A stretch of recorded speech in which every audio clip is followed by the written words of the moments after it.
نستعين على أمور الدنيا والدين والصلاة والسلام على إمام المرسلين نبينا محمد وعلى آله وصحبه أجمعين وبعد.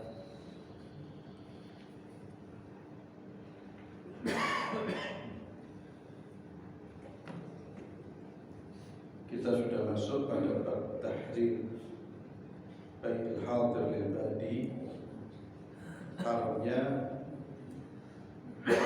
orang kota menjualkan barang orang desa, wa talaqi rubban, dan juga haramnya mencegah orang-orang desa sebelum orang desa itu memasuki kota, yani mencegah untuk dijualkan barangnya, dan juga haramnya menjual di atas jualan saudaranya, serta khitbah wanita yang sudah dikhitbah oleh saudaranya. Kita sudah membaca hadis dari Anas bin Malik radhiyallahu tabaraka wa ta'ala an, di mana beliau berkata Nabi sallallahu alaihi wasallam melarang orang kota menjualkan barang dagangan orang dosa sekalipun itu saudara kandungnya. Hadis riwayat Bukhari dan Muslim.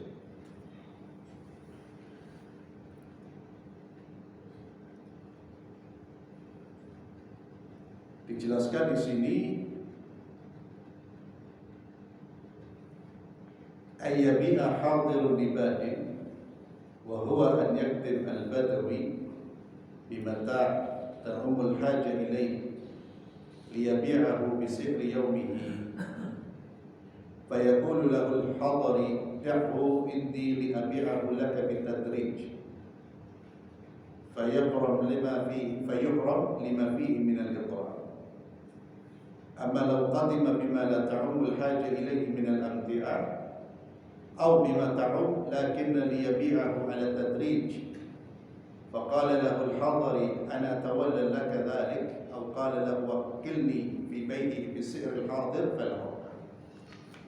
Jadi yang dimaksud larangan orang kota menjualkan orang desa, barang dagangan orang desa, itu ketika orang desa itu datang membawa barang dagangan yang dibutuhkan oleh masyarakat luas, barang dagangan yang dibutuhkan oleh masyarakat luas, seperti makanan pokok. Jadi kebutuhannya itu dirasakan oleh seluruh masyarakat. Orang desa itu membawa barang dagangan, kemudian orang kota mengatakan, sini barang-barangmu, serahkan kepada saya, nanti akan saya jualkan secara bertahap. Maka ini diharamkan karena ada unsur membahayakan masyarakat tersebut. Artinya apa? Kalau orang desa itu yang menjualkan, biasanya dia menjual sesuai dengan harga yang ada. Tapi kalau dicegat, itu biasanya orang ingin bermain. Dia akan mengambil barang tersebut, kemudian dia jual dengan harga yang sangat tinggi, sehingga tidak semua masyarakat bisa memiliki barang tersebut. Atau lauqatiba, atau kalau seandainya orang desa itu membawa barang dagangan yang tidak la ta'umul haja ilaih, yang mana kebutuhannya tidak dibutuhkan oleh seluruh masyarakat, tapi hanya beberapa orang saja, maka ini tidak termasuk dalam larangan. Atau orang itu mengatakan, orang kota itu mengatakan, ana tawalla laka dzalik, sini barangmu, saya jadikan saya sebagai wakilmu yang nantinya saya akan jual dengan harga pada hari itu. Ini diperbolehkan. Jadi kalau kita telusuri makna larangan ini lebih pada untuk menjaga kemaslahatan orang banyak dan menutup pintu segelintir orang untuk menguasai dan mempermainkan harga. Tujuannya itu. Jika tidak ada darar, orang kota itu memberitahu orang desa, ini harganya sekian, ini saya jualkan, maka tidak ada masalah. Nanti dipertegas dengan hadis berikutnya di mana Nabi SAW bersabda, la tatalaqqawus silah. Jangan kamu mencegat barang-barang yang mau masuk ke kota, kamu cegat di tengah jalan. Hatta yuhbata biha ilal aswaq, sampai barang itu betul-betul masuk di pasar.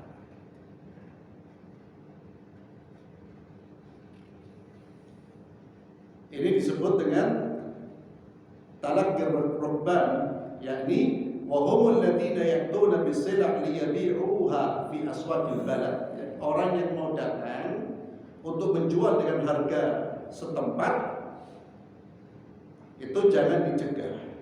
Washturita, dan disyaratkan dalam pengharaman ini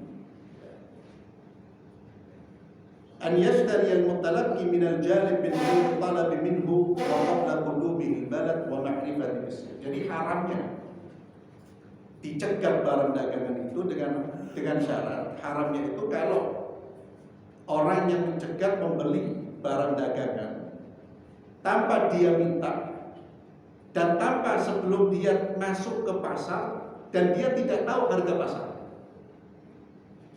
Jadi orang desa ini tidak tahu apa-apa, tidak tahu harga pasar, dicegat sama dia, diambil hartanya atau dibeli hartanya, kemudian dia yang bermain di situ.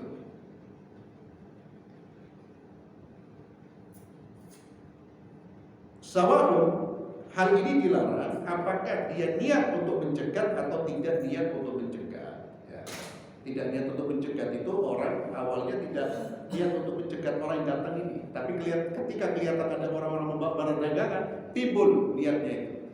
Maka ini dilarang. Al-hikmah min tahrimi hadza tasarruf syara'. Ya. Hikmahnya apa? Di dalam syariat ini karena di dalamnya ada unsur darar. Bagi siapa? Bisa sil'ah, bagi orang yang punya barang, wa taghriri bihi, dan nanti ada unsur penipuan. Ya, darar. Jadi intinya ikhwan fillah azza, kalau kita baca hadis-hadis seperti ini, itu harus kita pahami tujuannya apa. Intinya apa? Jangan kita memanfaatkan ketidaktahuan orang terhadap harga.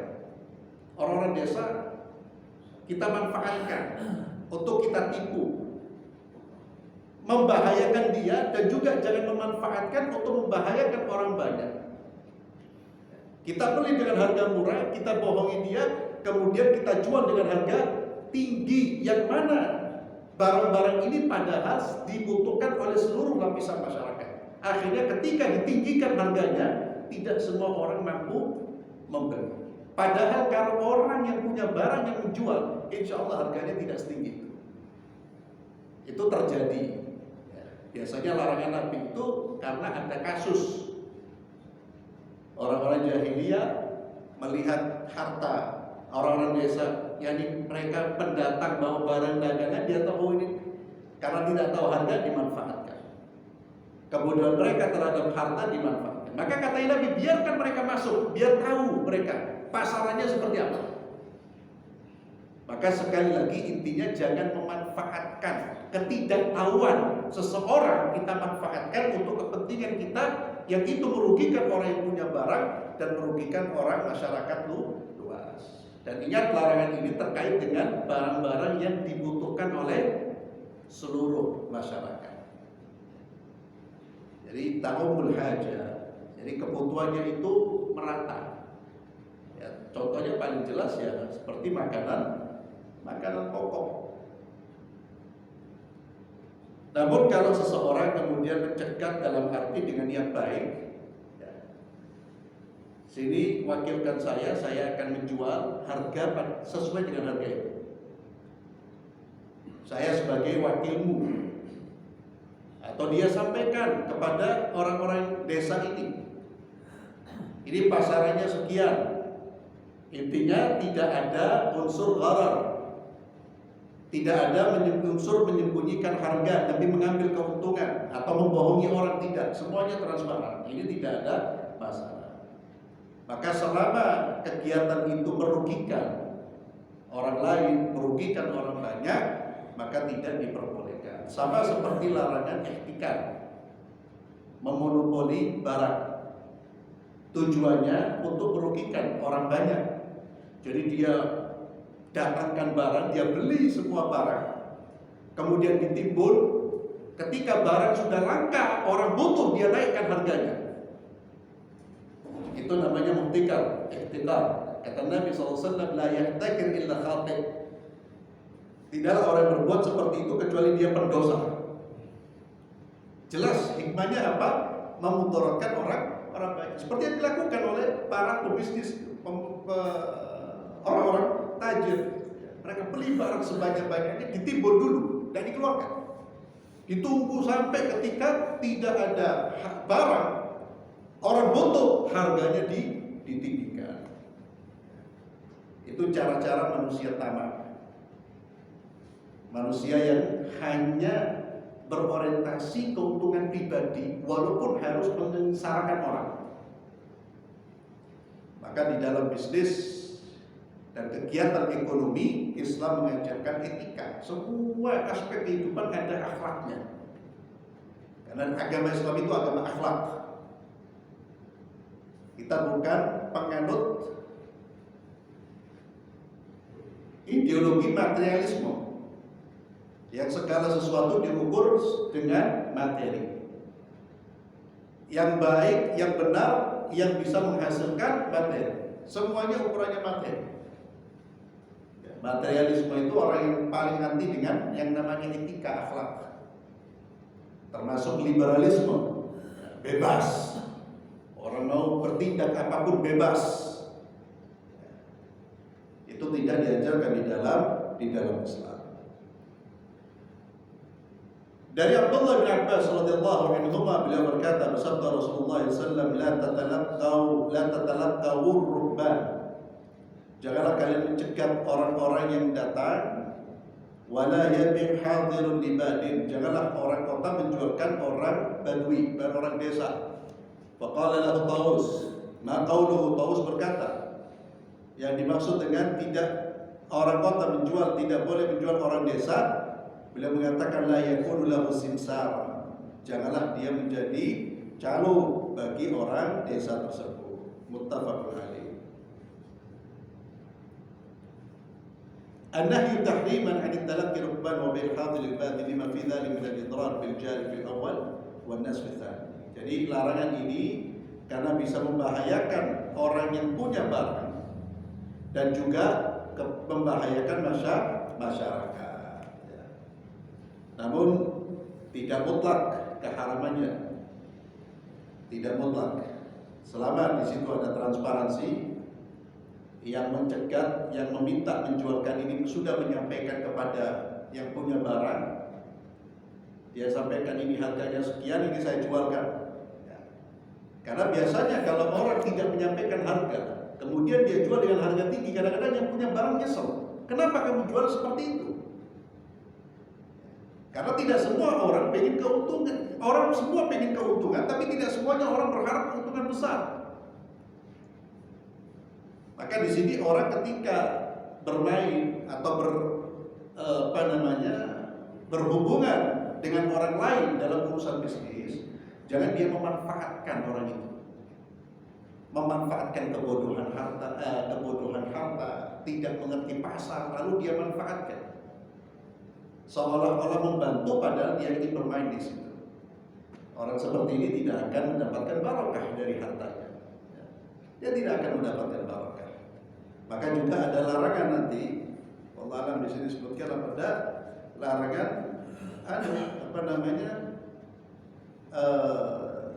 jual beli yang yaitu tujuan motifnya itu memanfaatkan ketidaktahuan orang.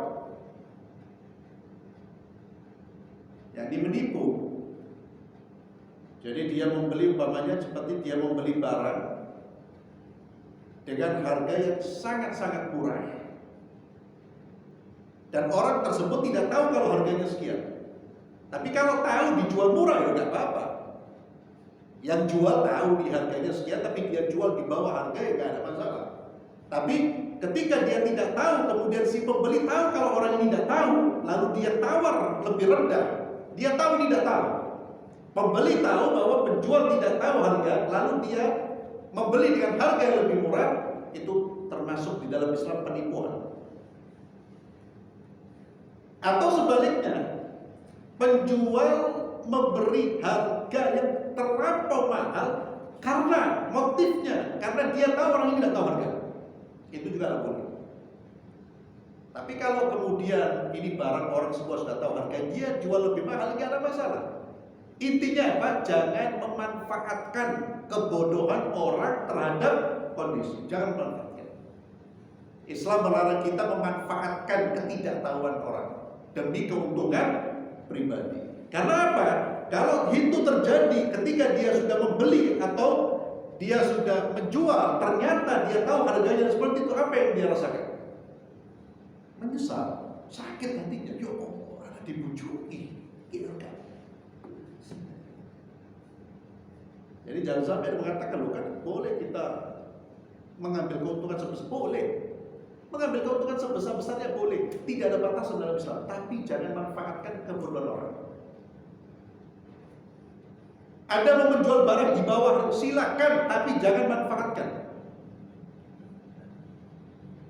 Jangan ada niat-niat buruk. Jadi di sini dia juga berperan. Ada orang jual lebih murah, tujuannya apa? Ternyata tujuannya mau menjatuhkan yang lain. Tidak boleh, Pak. Tapi kalau dia niat memberi harga murah biar lebih laris dan tidak ada hubungan dengan yang lain, ya dia pengen dia lebih laris, ya tidak ada masalah. Jadi semua itu niatnya ditata, kemudian cara-caranya juga harus diperhatikan. Jangan bermain tanpa etika, jangan berbisnis tanpa etika. Itu akhirnya menyebabkan bisnis kita tidak barokah. Kalau tidak barokah, akhirnya ya sudah tidak merasakan apa-apa. Dia punya uang tapi tidak merasa apa-apa, seperti habis-habis tidak tahu uang itu kemana. Maka kata Nabi SAW, demikian pula larangan dari jual beli. Dalam konteks jual beli ini ada larangan tanajashu, wala tanajashu. Tanajashu artinya seseorang sengaja menawar dengan harga tinggi, bukan untuk membeli, tapi untuk mengelabui orang agar membeli dengan harga tinggi. Ya, jadi saya datang ke fulan, ke pedagang, ya hanu nawar, pura-pura nawar. Ini harga biru, anak tawar 20.000. Dia tidak beli, tujuannya untuk apa? Membohongi orang yang akan membeli barang. Oh, harga ini tawar sampai ini, berarti mahal ini. Itu najas. Jadi pura-pura menaikkan harga, menawar harga, tapi tujuannya bukan untuk membeli, untuk mengelabui yang lain. Ya kembali kepada apa? Kembali kepada kebohongan. Itu namanya najas, dan itu sudah terjadi. Saya datang ke Fathi sama saya ngomong, ini nanti kalau ini datang ke pasar, kita pembeli itu ya tawar barang-barang dengan harga tinggi. Saya datang tawar harganya. Maka orang-orang kan lihat, pas beli itu lihat, sama ini kan. Oh berarti sama ini, ditawar segitu. Padahal saya dengan dia sudah ada kong kali kong, sudah ada pembicaraan sebelumnya. Itu semuanya masuk kategori rish. Rish itu penipu, dan juga masuk kategori kebohongan. Jadi berbagai macam cara orang-orang itu ingin melariskan barang dagangan.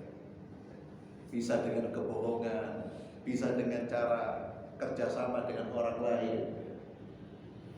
Namun semuanya itu ikhwani fillah, apa yang dia dapatkan tidak akan mendatangkan keberkahan rezeki. Itu namanya najash. Ya. Maka kata Nabi, wala tanajashu, wa asluha tanajashu, tatanajashu. Ya. Kemudian dihilangkan salah satu tahnya, takhfifan najash wa ziyadatun fi thamani sin ala la liraghbati fi syira' bal yukhda' ghairuhu. Aw liyakhda'. Jadi seseorang menawar bukan untuk membeli, tapi untuk mengelabui yang lain. Kemudian kata Nabi, wala yabi'u rajulu ala bai'i akhi. Janganlah seseorang itu menjual barang, yabi'u rajul ala bai'i akhi, atau ya jual beli di atas jual beli saudaranya. Pernah saya sampaikan, wallah mungkin minggu kemarin itu, seseorang ikhwan fillah, kalau ada saudara kita yang sudah melakukan transaksi, maka kita jangan masuk untuk membatalkan. Haram. Si fulan saya sudah transaksi, sudah deal, sudah terjadi transaksi jual beli, kemudian masuk orang ngomong kepada saya, ente beli berapa barang itu? Beli sekian. Mana? Kalau ente beli saya lebih murah, atau kan? Ini larangannya. Ini dalam konteks saya sebagai pembeli. Atau dia ngomong kepada penjual, kamu jual berapa? Sekian. Loh, dibeli sekian, saya bisa beli lebih mahal, batalkan. Maka kata Nabi, wala yabi'. Ini termasuk sikap menzalimi saudaranya. Namun kalau belum terjadi kesepakatan, masih tawar menawar, boleh kita menawarkan barang kita atau kita menawar lebih tinggi. Karena memang suasananya suasana orang bebas untuk menawar, bebas untuk memberi. Jadi kalau masih umpamanya ada orang datang nawar sekian, kita mau nawar lebih, tidak ada masalah. Tapi kalau sudah deal, sudah terjadi transaksi, akadnya sudah terjadi di antara mereka, maka haram kita kemudian masuk untuk membatalkan transaksi tersebut. Itu namanya zalim. Itu namanya zalim. Sama seperti khitbah. Seseorang sudah diterima khitbahnya, kemudian kita masuk. Ini bisa menzalimi orang yang sudah diterima pertama kali. Dan ini ikhwan fillah azallahu wa iyyakum. Semuanya ini terkait dengan apa? Terkait dengan menjaga keharmonisan dalam hidup bermasyarakat. Kalau ini, larangan ini dilanggar, apa yang terjadi? Orang akan saling membenci. Siapa yang marah, yang tidak marah ketika dia sudah melakukan transaksi kemudian dibatalkan gara-gara orang lain? Apa yang terjadi? Dia pasti marah dengan orang itu, dendam. Kalau sudah masyarakat saling dendam, ya rusak seperti kita sekarang ini. Tidak ada barokahnya, tidak ada kemenangan. Jangan berharap menang kita. Terkadang antara sahib satu masjid ada bertengkar karu-karuan. Padahal semua di dalam Islam, ajaran Islam itu demi menjaga ini. Masyarakat itu biar harmonis, hidupnya tidak saling membenci, tidak saling memusuhi. Anda lihat nih, larang-larang ini kan tujuannya untuk memotong, memutus kesempatan syaitan melakukan tindakan fitnah di antara kaum muslimin, menebarkan kebencian. Siapa yang tidak marah, orang sudah khitbah, diterima, kemudian orang lain masuk, akhirnya terjadi batalkan, alhamdulillah. Dan kemarahan itu bukan hanya antar person biasanya, Pak. Nanti ngikut itu keluarganya juga antar keluarga. Dan berhenti di situ sampai anak keturunannya pun ikut itu nanti. Anda lihat kebencian-kebencian sekarang. Terkadang kebencian bukan antara saya dengan dia, terkadang antar anak-anak, ayah-ayah. Ini bapaknya dulu sama bapak saya. Terus. Padahal permusuhan itu menghilangkan keberkahan. Ingat hadis tentang malam Lailatul Qadar. Kata Nabi, Allah ingin menyampaikan kapan malam Lailatul Qadar itu, gara-gara pada saat itu ada perselisihan Pak, tak jadi. Itu bahaya perselisihan. Dan sekarang perselisihan itu terjadi ya salah satunya karena melanggar ini. Orang ketika berbisnis, jual beli, itu sudah tidak peduli perasaan orang, tidak peduli dengan orang lain, yang penting saya dapat fulus. Maka yang terjadi apa? Ya sudah, terjadi persaingan yang tidak sehat. Kalau sudah persaingan yang tidak sehat, yang terjadi adalah permusuhan, kebencian, permusuhan, dan seterusnya. Wala tas'alul mar'atu talaqa ukhtiha litakfa ma fi ina'iha. Demikian pula jangan seorang wanita meminta seorang laki-laki untuk menceraikan saudaranya agar dia mengisi tempatnya. Jadi seorang wanita meminta seseorang untuk menceraikan saudarinya. Bicara sama bojomu itu sudah ayu aku. Alhamdulillah. Sekali lagi ini menimbulkan apa? Permusuhan. Meminta orang untuk melepaskan istrinya. Alhamdulillah. Dan subhanallah, apa yang dilarang oleh Nabi ini merupakan larangan-larangan yang banyak dikerjakan oleh manusia sampai sekarang, dan akibatnya kita lihat. Betapa banyak wanita-wanita kemudian menggoda suami orang lain untuk menceraikan, bukan hanya tapi minta untuk menceraikan. Dan sayangnya laki-lakinya karena lemah iman, lemah akal sehatnya, akhirnya diceraikan demi yang baru ini. Alhamdulillah.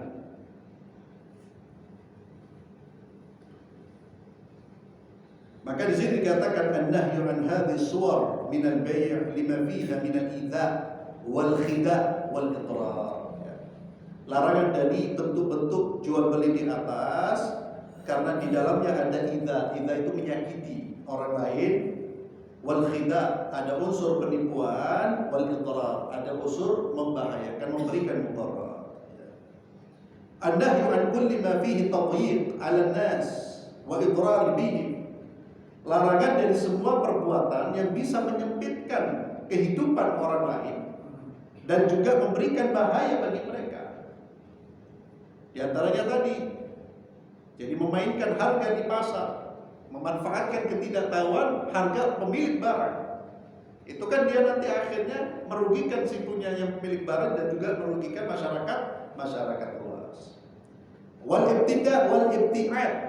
Dan hendaknya seorang muslim menjauhi an kulli ma yuhdithul furqah atau firqah wa syiqaq bainal usar, dan menjauhi dari segala macam perbuatan yang bisa menimbulkan perpecahan, perpisahan di antara keluarga, dan bisa menimbulkan hasad dan permusuhan. Maka jauhi segala perbuatan yang bisa merusak rumah tangganya orang lain.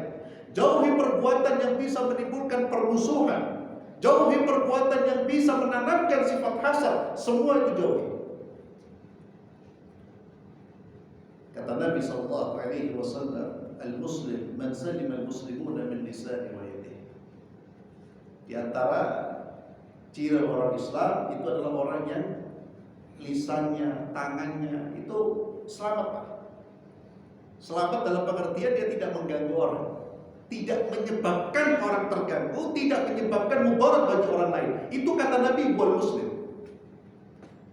Jadi Islam itu salah satu maknanya salamah, keselamatan. Tidak hanya membawa keselamatan di akhirat, namun juga mendorong pemeluknya untuk menjadi orang-orang yang memberikan keselamatan, kedamaian.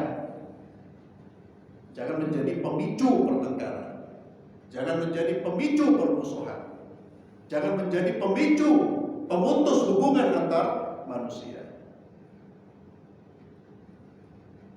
Jadi jelas semua larangan-larangan ini tujuannya itu demi menjaga apa? Keharmonisan hidup bermasyarakat. Maka Nabi SAW melarang semua hal yang terkait dengan itu yang bisa menimbulkan dampak buruk tersebut.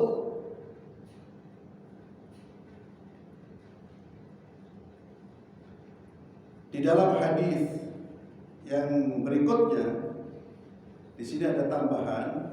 Tadi sudah jual beli, tidak boleh kita jual membeli di atas perjualan pembelian saudara kita. Kemudian tidak boleh mengkhitbah wanita yang sudah dikhitbah oleh saudara kita, kecuali kata Nabi SAW, illa an ya'dallah, kecuali yang khitbah pertama ini mengizinkan. Bisa apa ini maksud? Ini kalau umpamanya sudah khitbahnya sudah diterima atau tanda-tanda diterima, terus dia tahu si fulan mau masuk, dia izinkan. Kenapa kalau diizinkan diperbolehkan? Karena dengan dia mengizinkan artinya dia ridho. Kalau dia ridho, tidak akan ada permusuhan. Tidak akan ada permusuhan. Hadis riwayat Imam Bukhari.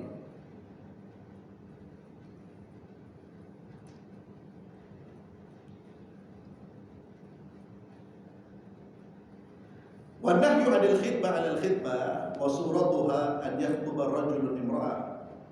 Seseorang mengkhitbah seorang wanita lalu diterima sepakat ridho, atau ada tanda-tanda diterima, ada tanda-tanda keridhaan ya, yang mana itu sudah terlihat dari sikapnya dan seterusnya, lalu datang seseorang ya, dia tahu ini sudah diterima atau sudah ada tanda-tanda, lalu dia masuk, ini yang tidak boleh. Ini yang tidak diperbolehkan kecuali dia mendapatkan izin dari orang yang khitbah pertama. Wa yahla bi kulli hadza fa yaqut ala khitbati al-awwal wa hadha lima fi dzalik min al-idha wa taqatu, karena itu dapat menyakiti saudaranya dan dapat memutuskan hubungan.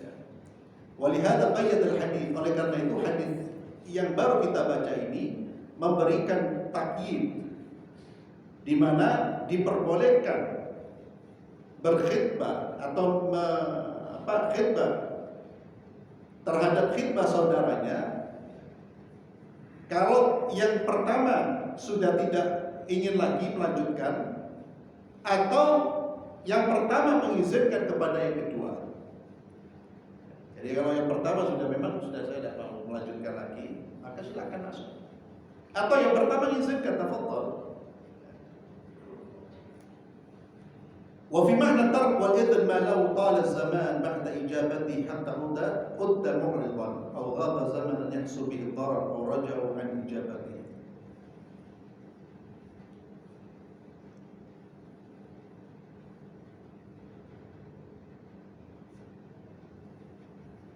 Demikian pula ikhwani fillah, maka diharapkan juga kalau tadi laki meminang, diharapkan juga perempuan meminang laki-laki. Ada terkadang bukan laki-laki yang meminang, tapi perempuan yang datang. Dia ingin meminang. Contohnya siapa? Yang meminta untuk menikah, Khadijah, kepada siapa?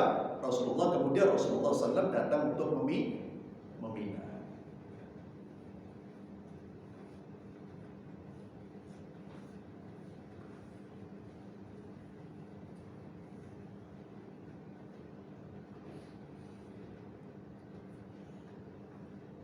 Maka di sini ikhwan fillah azallahu iyyakum, kalau seorang datang meminang dan perempuan ini tidak mengatakan iya dan tidak ada tanda-tanda menerima, maka diperbolehkan orang datang untuk meminang.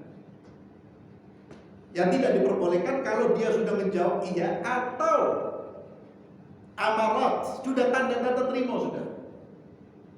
Dan ini tahu, yang itu tahu, yang kedua itu mau ketika meminang dia tahu ini sudah dipinang, maka ini yang haram. Dia tahu ini sudah dipinang dan diterima atau tanda-tanda sudah terima. Makanya ketika orang meminang seorang wanita, dia perlu juga memperhatikan ini sudah ada pinangan apa enggak.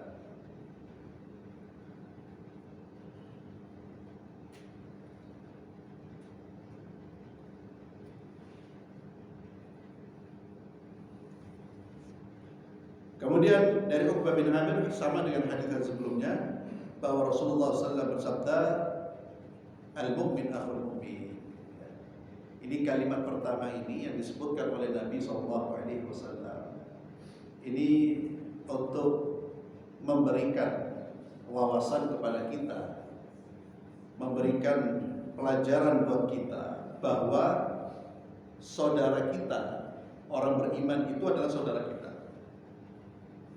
Kalau dia saudara Anda, saudara saya, antum saudara saya, ana saudara antum, maka tunjukkan, buktikan kita ini bersaudara. Sehingga Nabi kemudian memberikan penjelasan hal-hal yang bisa merusak persaudaraan itu. Kata Nabi, "Fala yahillu lil mu'min an yabta'ala bayna akhihi."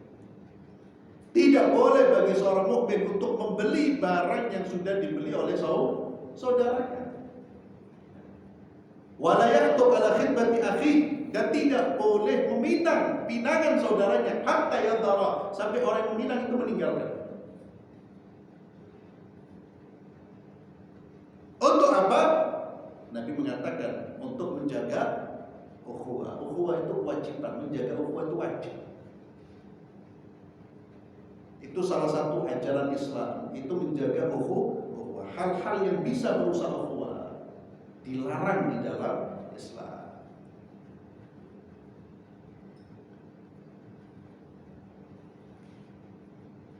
Al-mu'min akhul mu'min. Di dalam hadis yang lain Nabi SAW menyebutkan al-muslim akhul muslim. Dan kalimat mu'min, kalimat muslim ini jangan diganti, jangan dirubah. Al-muslim akhul muslim, al-mu'min akhul mu'min, itu jangan dirubah, Pak. Mukminnya, muslimnya diganti dengan nama golongan, jangan. Persaudaraan itu tidak melihat ente dari mana. Muslim saudara nanti. Hak, dia punya hak untuk saya tunaikan. Muslim itu teks hadisnya seperti itu. Namun sekarang diganti oleh sebagian dari kita. Bahkan sama-sama muslim, hanya berbeda sedikit, dan saling sapa, saling takdir. Lalu mengaku mengikuti Nabi. Kalla, tidak ada manusia mengikuti Rasulullah, cinta Rasulullah, benci dengan saudaranya, memutuskanlah. Maaf, ada pengikut syaitan. Hati-hati, Pak. Kalau kita belajar agama, semakin besar kebencian kita dengan saudara kita, perlu dipertanyakan itu. Ajaran apa yang kita baca? Nabi itu berulang-ulang berbicara tentang ini. Perhatikan sejarah Nabi. Setiap ada perselisihan, Nabi segera berupaya untuk menyatukan. Maka jadilah manusia yang kalau bisa itu menyatukan. Tapi menyatukan di atas kebenaran, di atas Islam. Jangan menjadi kompor, jangan menjadi pemecah belah, jangan menjadi pengadu domba. Ada orang bertikai, terus kita orang jadi supporter. Na'udzubillah. Saya katakan tadi, pengikut syaitan. Kenapa? Itu bukan ungkapan yang berlebihan. Orang yang senang dengan kebencian, membiarkan menambah besar jurang kebencian antara kaum muslimin. Ada syaitan. Karena itulah yang disebutkan oleh Rasulullah SAW. Iblis ketika menyuruh anak buahnya untuk menggoda Bani Adam, ketika mereka kembali kepada iblis, lapor kejahatan yang sudah mereka lakukan. Dia lapor, saya sudah melakukan ini, saya sudah melakukan itu. Kata iblis, biasa, prestasinya biasa. Tapi ketika ada satu syaitan yang mengatakan, saya sudah menceraikan 2 orang antara suami dan istri, kamu pemenangnya. Jadi memang itu. Karena kalau ini sudah berpisah, sudah. Apa yang terjadi? Permusuhan. Menjalar kemana-mana, sudah tidak bisa menyatu. Kalau sudah ini berpecah, Islam ini Pak, paling mudah dimasukin orang belas. Dan itu yang kita saksikan sekarang. Makanya saya terus terang, saya lebih lebih fokus Pak, lebih senang Pak berbicara memperbaiki hati-hati kita Pak daripada kita teriak-teriak yang di atas Pak. Karena di atas itu kuat, di luar itu kuat memaksa kita karena kita lemah. Kalau kita kuat, semua orang tidak bisa masuk. Lah kalau kita ya Allah antar sahib zakat, antar ini zakat, saling mencela, saling menjatuhkan, Allah tidak akan tolong kita Pak. Hatta kita bawa Muslim nama Islam, saling hasut, dengki. Si fulan dengan si fulan dengki. Coba untuk perhatikan. Kadang-kadang satu masjid saling dengki. Kalau kita mengatakan kejayaan Islam, deh. Coba tengok sekarang kita jujur. Belum lagi nanti saling ustaz sama ustaz, dai sama dai. Ya, hilang ajaran Nabi Muhammad SAW. Lalu kita teriak Islam, Islam. Ini kita lagi. Ya, saya bilang ya Allah, dakwah pengurus dukur itu penting. Dukur itu masih jauh-jauh, tapi wallahi lebih bermanfaat kita sekarang memperbaiki hubungan di antara kita. Lebih bermanfaat kita membina putra putri kita untuk menjadi orang yang taat agama. Karena di situ nanti pertolongan Allah Pak.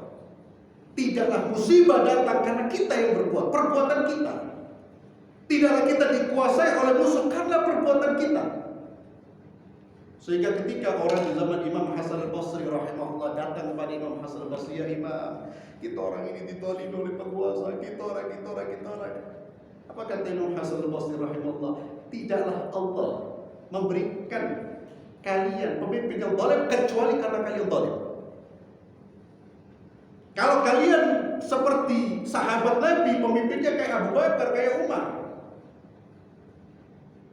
Dan ini satu jawaban dari Imam Hasan al-Basri yang memberikan pelajaran bahwa terkadang musibah itu tanpa kita sadari itu kesalahan kita. Tapi terkadang kita lupa dengan diri kita.